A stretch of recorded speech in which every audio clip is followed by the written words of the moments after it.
Welcome back to the channel, guys. My name is Gordon Frayne. We are back talking today about 3 tokens that I would be selling right now if I held them, which I do not, by the way.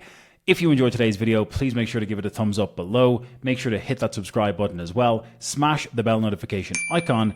And again, you've got a completely free gift waiting for you in the description of this video down below. Go ahead and grab it, your completely free copy of The Rise of Bitcoin, my gift to you. Go and grab it, and let's get into the video. So I'm just going to get straight into it. Cardano is the first token on my list here in terms of the 3 tokens I would be selling if I owned any. Again, I know Cardano is one of the most established tokens in the entire crypto space, and that's not to say that with any of these 3 tokens that they could not increase in price. In fact, I do think they will all increase in price.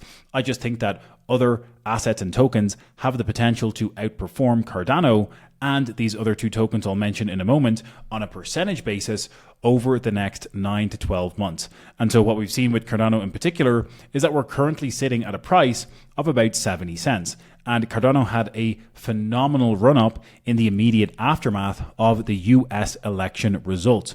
If we look at this run-up that took place from November 6th all the way through to the 3rd of December, on a percentage basis, that was a phenomenal gain, a high here, 300% increase in a 4-week period, 28 days for Cardano to do a 306% gain. But let's look at what's happened since then, because obviously we've had a phenomenal pullback.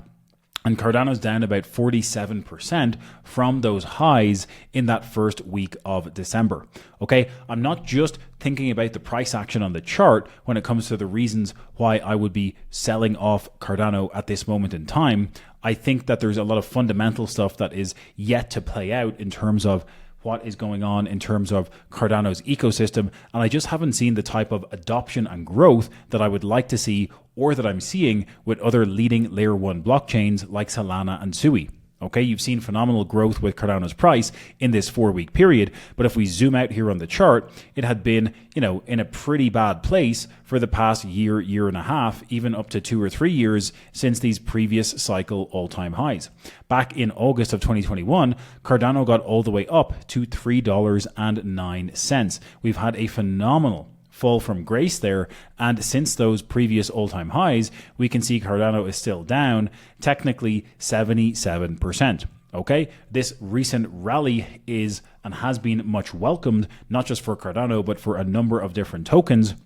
However, when we look at what's actually happening, it's going to be very difficult for Cardano to march its way back towards that $3.10 level. I'm not saying it's not possible. Again, I'm just thinking there are faster horses in the race, and I would be putting my money elsewhere if I'm looking to squeeze the most out of my portfolio in terms of assets or altcoins that have the potential to outperform Cardano and outperform Bitcoin. The only reason I want to invest in anything other than Bitcoin is because I think it has the capacity and the potential to outperform Bitcoin on a percentage basis. Okay, again, nothing in this video is financial advice, guys. Always do your own research. Research both the fundamentals and the technicals, what's happening on the chart here. And, it is not looking too bad for Cardano overall. You can see that we're currently sitting and holding just above the 200-day simple moving average. This is acting as a key level of support for Cardano over the past couple of weeks. We did get a nice spike up here with the tweet from Donald Trump about Cardano being included as part of a digital asset reserve in the United States. Again, a week later, we saw confirmation that it was only Bitcoin being part of the digital or the actual strategic reserve. And then there's going to be other assets still to be confirmed as part of the digital asset stockpile. So you saw Cardano's price shooting back down from $1.16 all the way to about 70 cents, where we're sitting at today. I would like to see this 200-day simple moving average holding for Cardano to accumulate and move higher. And like I said, I definitely think it's going to move higher, but I just think there's better horses in the race and I'd be placing my money elsewhere. So for that reason, I'd be looking to get rid of Cardano and move it into something else.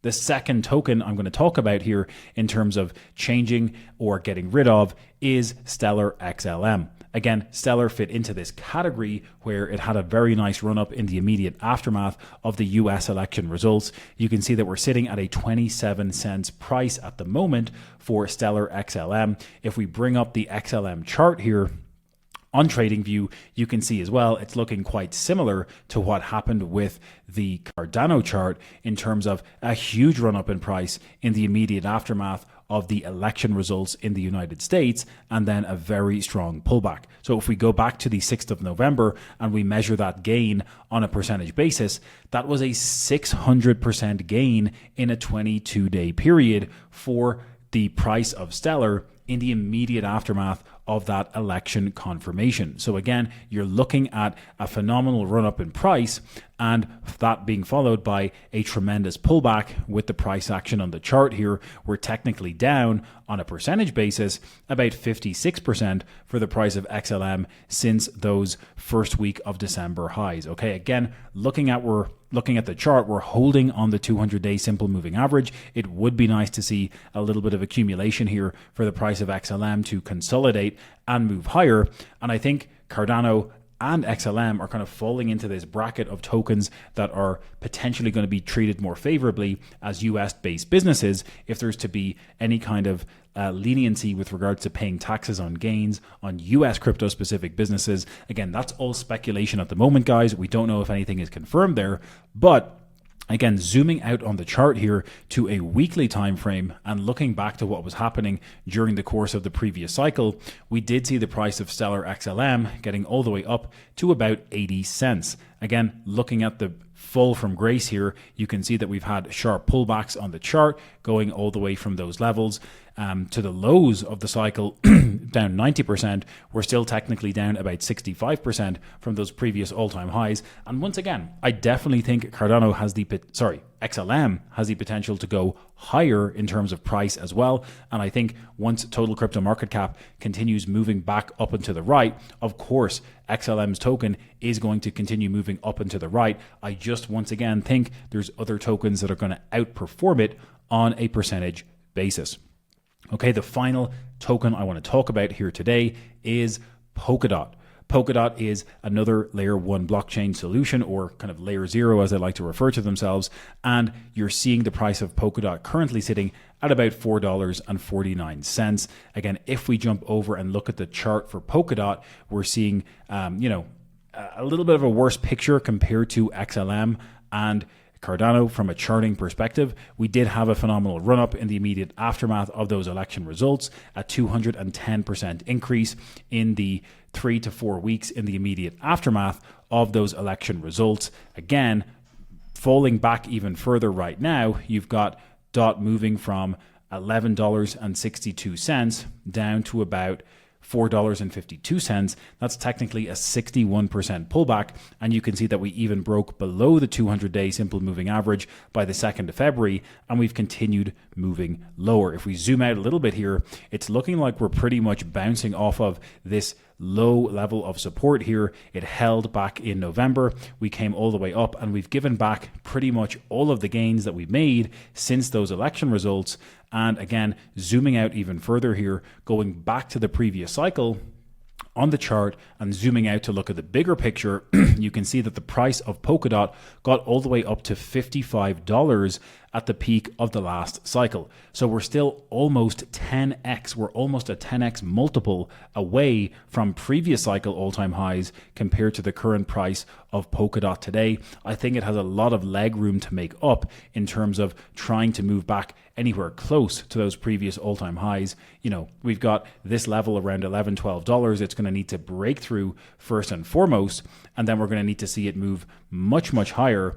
But with Polkadot at the moment, essentially, you're not seeing enough adoption, in my opinion, as well. There seems to be a lot of people working in Polkadot. They're very good at the marketing side of things, but we're not seeing the adoption. We're not seeing actual use cases on Polkadot in terms of DeFi, in terms of protocols that are user-friendly. And I just think you're not seeing the type of adoption that you're seeing with blockchains that I mentioned, just like Solana, just like Sui, and even EVM layer 2s like the Base Network this cycle. So they're the 3 tokens I would be looking to offload right now. Again, this is not financial advice, guys. I do think all 3 of them are going to go up in price. I just think they're going to get outperformed by other protocols and tokens in the market. If you got any value at all out of today's video, please drop a thumbs up on the video below. Make sure to subscribe, smash that bell notification icon. And again, don't forget to grab your completely free copy of The Rise of Bitcoin linked below the video. Grab it in the description and we'll catch you in the next one.